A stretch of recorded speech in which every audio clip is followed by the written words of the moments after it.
Yeroon keessa jiru yeroo teknooloojiiti. Keessumaa bara kana bara 2026 seenee jira. Odumti keessaan bakka geessan siin jecha har'a viidiyoo tokko isin qabadhee dhufe hanga dhumaatti na hordofaa. Akkuma beekamu yeroo amma keessa jiru yeroo teknooloojiiti. Yeroo kanatti bilbilli keenya kan ittiin taphannu yookiin ittiin bilbillu qofa osoo hin taane kan ittiin maallaqa hojjannuu fi jireenya keenya ittiin salphifannu ta'uutu irra jiraata. Har'a viidiyoo kana keessatti appilikeeshiniiwwan murteessoo namni kamillee bilbila isaarraa qabaachuu qabu sadiin isinii qabadhee dhufe. Appilikeeshiniin kun maal akka ta'anii fi akkamitti fayyadamuu akka qabnu hanga dhumaatti viidiyoo kana yoo hordoftan sirriitti ni hubattu akkasumas har'aa kaasitanii itti fayyadamuu eegaltu jedheetan yaada. Appilikeeshiniiwwan kunneen maal akka ta'anii fi akkamitti akka isaan nu fayyadan viidiyoo kana keessatti tokkoon isaan diiteelii isinitti agarsiisa. Hanga dhumaatti na hordofaa. Viidiyoo kana laayikii walii keessaniif sheer gochuun dagatina. Namoonni haaran sabskiraayib gochuun maatii YouTube channel Fortuu Appitti dabalamaa isiniin jedha. Kallattumaan gara viidiyootti waliin adabarru. Appilikeeshiniin jalqaba irratti isin bilbila keessan irraa yookiin namni kamillee bilbila keessan irraa qabaachuu qabdan appilikeeshinii Google yookiin appilikeeshinii AI Assistance jedhamudha. AI Assistance'n appilikeeshiniiwwan garaagaraa iddoo of jalaa qaba. Isaan maal akka ta'an diiteelii wajjin ilaalla. AI Assistance jechuun yeroo ammaa kanatti wantoota adda addaa gaafachuudhaaf waan isin rakkise mari'achuudhaaf gaafii isin rakkise hojjechuudhaaf barattoonni qormaata adda addaa rifuu adda addaa akkasumas assaamintii adda addaa hojjechuudhaaf gara Google deemnee yookiin immoo weebsaayitii garaagaraa deemnee barbaaduun nurra hin jiraatu. Bilbila keenya irratti AI Assistance yoo qabaanne salphaatti akka nama tokkootti nu tajaajiluudhaan gaafii nuti gaafanne hundumaaf deebii quubsaan of kennuudhaan nu tajaajiluu danda'a. AI Assistance warri jedhaman kuni kanneen akka ChatGPT fi appilikeeshinii Gemini'dha. Appilikeeshinii Gemini yookiin immoo appilikeeshinii ChatGPT bilbila keessan irraa hin qabdan taanaan yeroo ammaa kana iddoo duubatti aftanii jirtu jechuudha. Teknooloojii irraa fagaattanii duubatti aftanii waan jirtanii fi namoonni kamiyyuu bilbila keessan irraa appilikeeshinii kana lamaan qabaachuusaa seekii akka gootan isiniin jechuun barbaada. Appilikeeshinii kana lamaan bilbila keessan irraa qabdu taanaan gaafii barbaadan afaan tiraansileet godhachuu barbaadu taanaan gara afaan barbaadanitti gara afaan fedhanitti hiikkachuu dandeessu. Akkasumas gaafiiwwan kompileeksii ta'an yaada biizinasiif ta'u wantoota adda addaa rifiiwwan garaagaraa qormaata adda addaa akkasumas egzaamii garaagaraa hojjechuu yoo barbaadan appilikeeshiniin lamaan kun kan akka ChatGPT fi Gemini appiin hedduu murteessaa fi bara kana keessa yookiin jaarraa teknooloojii kana keessa jireenya keenya akka gaariitti kan nu geeddaraniif nu salphisan waan ta'eef namni kamiyyuu bilbila keessan irraa qabaachuu qabduun isiniin jedha. Kallattumaan gara aappii isaa lammaffaatti waliin adabarru.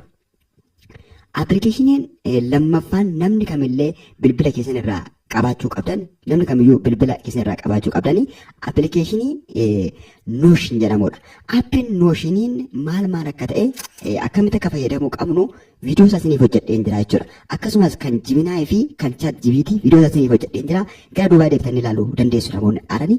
Inni lammaffaan appilikeeshinii Notion jedhamudha. Appilikeeshiniin Notion jedhamu kuni jireenya keessan akka gaariitti qindeessuudhaaf yookiin taayim manaajimentii akka isin bartaniif karoora keessan pilaanii keessan akka gaariitti galmaan akka geessanii fi aappii hedduu murteessaa fi kaampaaniin gurguddaan itti fayyadamaa jiranidha.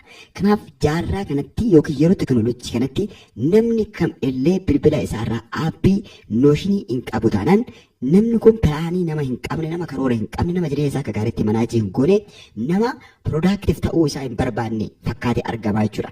Sababiin isaa appilikeeshiniin kun firiidhaan yookiin daataa tokko malee yookiin konnekshinii tokko malee nootii garaagaraa irratti qabachuudhaan sagantaa garaagaraa irratti qabachuudhaan yaadannoo adda addaa irratti barreessuudhaan jireenya keessan diizaayin akka gootan deelii goolii keessan yookiin karoora guyyaa akka irratti barreeffattaniif hedduu kan isin gargaaruu fi aappii hedduu insenshaal ta'e bara kana keessa 2026 kana yookiin bara 2026 kana keessa aappii hedduu filatamaa fi namni kamillee bilbila isaarraa qabudha jechuudha. Kanaaf namni kamiyyuu kun hordoftoonni Fortuu appilikeeshinii kana bilbila keessatti akka buufattee itti fayyadamtan isiniin jechuu barbaada. Innillee viidiyoo isaa guutuun hojjetamee jira. Akkasumas appilikeeshinii isaa Telegram channel Fortuu irraa argattu yookiin firiidhaan pileestoorii seentanii Notion jettanii yoo barreessitan aappii kana buufattanii itti fayyadamuu dandeessu. Isteeppii tokkoon isaa immoo viidiyoo hordofaatii itti fayyadamaa isiniin jechuu barbaada. Gara isaa sadaffaatti waliin adabarru. Appilikeeshiniin inni sadaffaan immoo aappii kompileetii bilbila keessan gara baankitti isiniif geeddaru. Maal isin jechuun barbaade aappii sana bilbila keessan irraa hin qabdu taanaan bilbilli keessan baankii keessan intarnaashinaaliidha.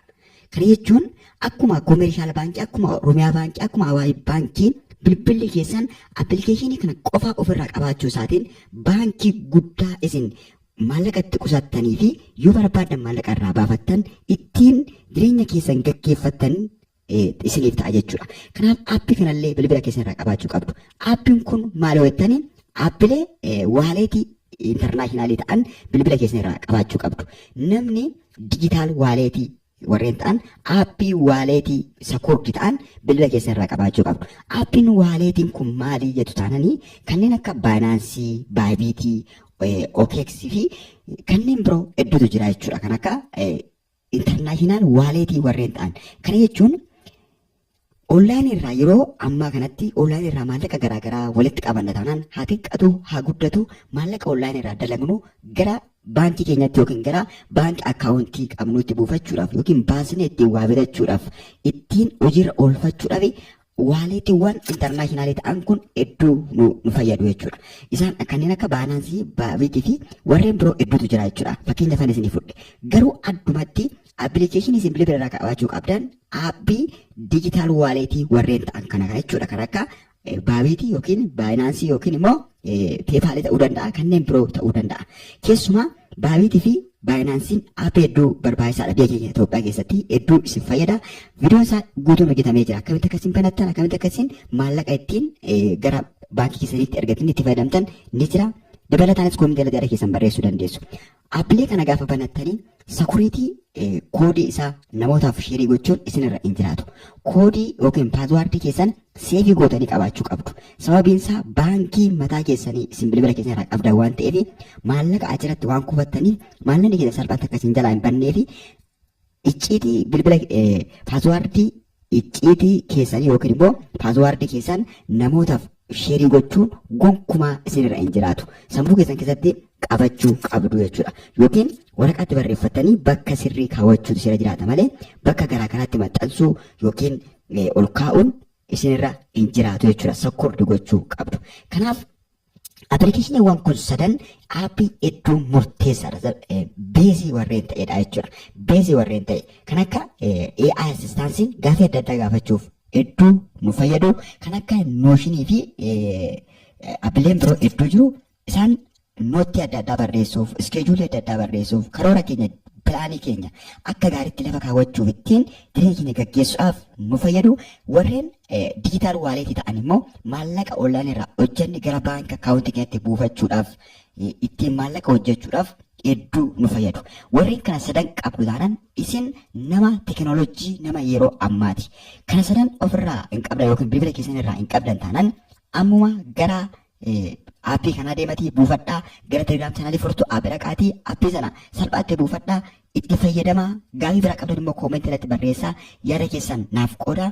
Appilikeeshinii kan barbaadanii kamtu waa'een isaa akkasiin rakkise naaf qoodaa. Aappii barbaadan firi'an nu bira argattu isin jechuu barbaada. Nagaan naa tura. Yeroo biraa viidiyoo biraatiin wal agarra. Yeroo